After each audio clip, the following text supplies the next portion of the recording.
नमस्कार। प्रस्तुत है आज का चिंतन। परिवार में बच्चे भी रहते हैं और बूढ़े भी, पुरुष भी रहते हैं और स्त्रियां भी। संयुक्त परिवार एक छोटे से ग्राम का संगठित प्रतीक है।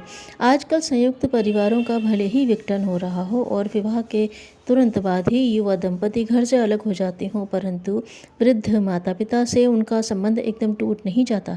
सुविधा के लिए अथवा मतभेद के कारण परिवार में होने वाले विघटन की स्थिति का कारण प्रायः परिवार की दो पीढ़ियों का संघर्ष बताया जाता है। एक पीढ़ी है नई पीढ़ी और दूसरी पुरानी पीढ़ी। इसे यूँ भी कहा जा सकता है कि संयुक्त परिवारों में विग्रह अथवा विघटित परिवारों में अनपेक्षित संबंधों का कारण परिवार के युवकों और वृद्धों में सामंजस्य स्थापित न हो पाना है।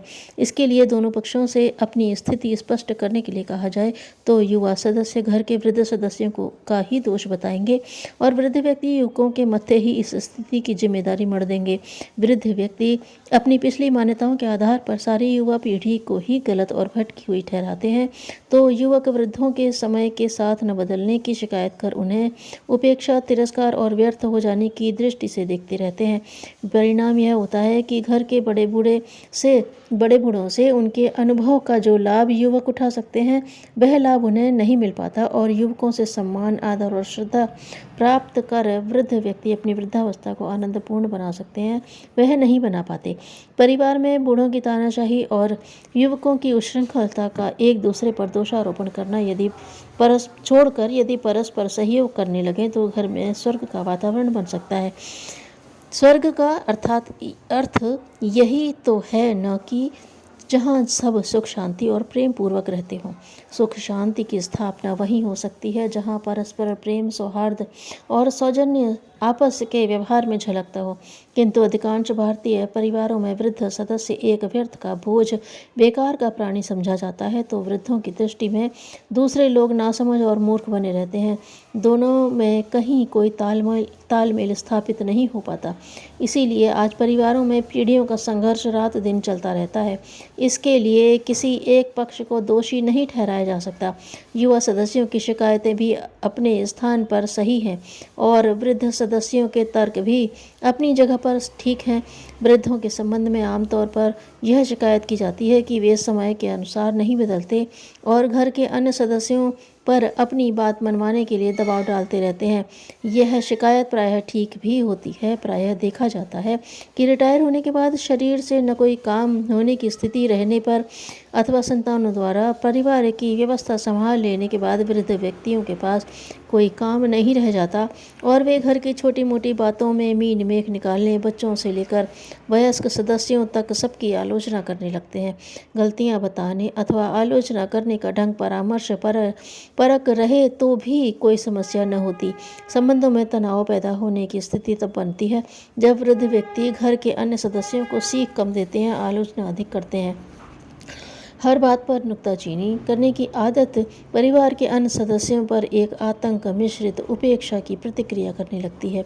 एक लेखक ने वृद्धों की इस आदत का चित्रण करते हुए लिखा है कि वृद्धों को पेंशन मिल ही गई है, घर पर कोई काम है नहीं, सारे दिन चारपाई तोड़ रहे हैं और घर के सभी सदस्यों को बात बात पर फटकारते भी जा रहे हैं।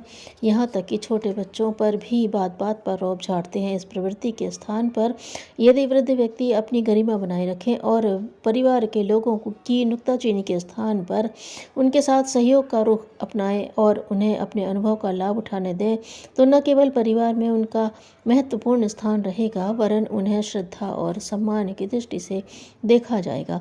कहावत है कि खाली दिमाग शैतान का घर होता है। कार्यकारी जीवन से अवकाश ले चुके यदि व्यक्ति खाली बैठने के स्थान पर कोई सीधा सरल सा कार्य करने लगे तो न उन्हें फालतू की बातें सोचने का समय मिलेगा और न घर वालों को ही यह शिकायत बनी रहेगी कि पिताजी अथवा दादाजी बेकार बैठे बात बात पर रोड़े अटकाते रहते हैं। घर के व्यक्तियों की रीति नीति देखकर कुटते रहना भी उचित नहीं है। पुरानी पीढ़ी के पास जिस युग के अनुभव है, तब से अब तक जमाना काफ़ी आगे बढ़ चुका है और अब पुराने रीति रिवाज तथा पुरानी मान्यताओं में से कई बातें अव्यावहारिक हो चुकी हैं। उदाहरण के लिए पर्दा प्रथा को ही ले लें। अब से 20-25 वर्ष पहले स्त्रियों के लिए पर्दा करना अनिवार्य समझा जाता था। जो स्त्रियां पर्दा खोलने और घूंघट उखाड़ कर चलने लगती थी उन्हें हीनता की दृष्टि से देखा जाता था, पर अब स्थिति बदल चुकी है। पर्दा प्रथा अब पूर्णतया समाप्त तो नहीं हुई है, किंतु लोगों में उसके प्रति सोचने समझने का दृष्टिकोण बहुत बदल गया है, विशेषतया युवा पीढ़ी में। घर के बड़े बुजुर्ग यदि अपने परिवार के व्यक्तियों से उसी तरह की अपेक्षा करते हैं तो उसे उचित नहीं कहा जा सकता। वृद्ध व्यक्तियों को नसीहत देने वाला कहकर उपहास उड़ाया जाता है। उसका यही कारण है, परिवार के वृद्धजन अपने सोचने समझने का रवैया बदलें। इसके साथ यह भी आवश्यक है कि घर के अन्य व्यक्ति भी वृद्धों के प्रति अपने व्यवहार में सुधार करें। परिवार के बूढ़े बुजुर्गों पर सठियाने और अनावश्यक रूप से टोकने का आरोप लगाने से पूर्व इस बात पर विचार करना चाहिए कि उनके पास अनुभव की एक महत्वपूर्ण संपत्ति है। विभिन्न खट्टे मीठे अनुभवों के दौर से गुजरकर उन्हें 50-60 वर्ष का जीवन जिया है, और यदि उनके अनुभवों से सीख ली जाए तो कई गलतियों से बचा जा सकता है। जहाँ तक स्वभाव की त्रुटियों का प्रश्न है, त्रुटियाँ सभी में होती हैं। कम उम्र में तो वे आसानी से सुधारी भी जा सकती हैं, पर वृद्धावस्था में उनका सुधार कुछ कठिन ही होता है। इसलिए कतिपय कमजोरियों को सहते हुए वृद्धजनों से समझौता पूर्ण नीति अपनाई जाए तो उनका प्रेम और आशीर्वाद भी प्राप्त किया जा सकता है। यदि वृद्धजनों के सम्मान और श्रद्धात्मक व्यवहार किया जाए तो बात में उनसे खींच उठने की संभावना भी नहीं रहती। परिवार में वृद्ध व्यक्तियों को उचित स्थान दिया जाए और वे स्वयं भी अपनी भूमिका तथा स्थिति समझें तो अनुभव और क्रियाशीलता का संगम घर में स्वर्ग जैसा वातावरण बना सकता है।